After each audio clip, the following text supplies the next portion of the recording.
সম্প্রতি একটি চলচ্চিত্র সংক্রান্ত অনুষ্ঠানে তরুণ অভিনেত্রী প্রার্থনা ফারদিন দিঘিকে খোলামেলা পোশাকে দেখা যায়।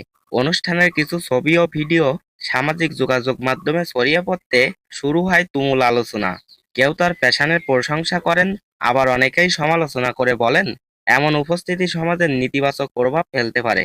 এদিকে বিষয়টি নিয়ে মুখ খুলেছেন অভিনেতা মনোয়ার হোসেন দীপজল। তিনি বলেন, একজন শিল্পীর জনপ্রিয়তা তার অভিনয়ের জন্য হওয়া উচিত, পোশাক নিয়ে বিতর্ক সৃষ্টি করে নয়। আজকের তরুণরা শিল্পীদের অনুসরণ করে, তাই শিল্পীদের এমনভাবে নিজেকে উপস্থাপনা করা উচিত যাতে সমাজে ইতিবাচক বার্তা যায়। তিনি আরো বলেন, সামাজিক আলোচনায় আসার জন্য এমন কিছু করা ঠিক নয় যা পরিবারকে নিয়ে দেখার মতো পরিবেশকে প্রশ্নবিদ্ধ করে।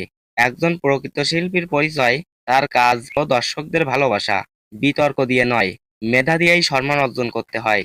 অভিনেতা মনোয়ার হোসেন দীপজলের বক্তব্য ঘিরে সামাজিক মাধ্যমে শুরু হয়েছে নতুন বিতর্ক। এক পক্ষ তার বক্তব্যকে সমর্থন করেছেন, অন্য পক্ষ বলছেন পোশাক একজনের ব্যক্তিগত স্বাধীনতা, একজন শিল্পীকে তার কাজ দিয়েই মূল্যায়ন করা উচিত। তো ভিউয়ার্স, এই বিষয়ে আপনার কি মতামত কমেন্ট করে জানাতে পারেন। ধন্যবাদ।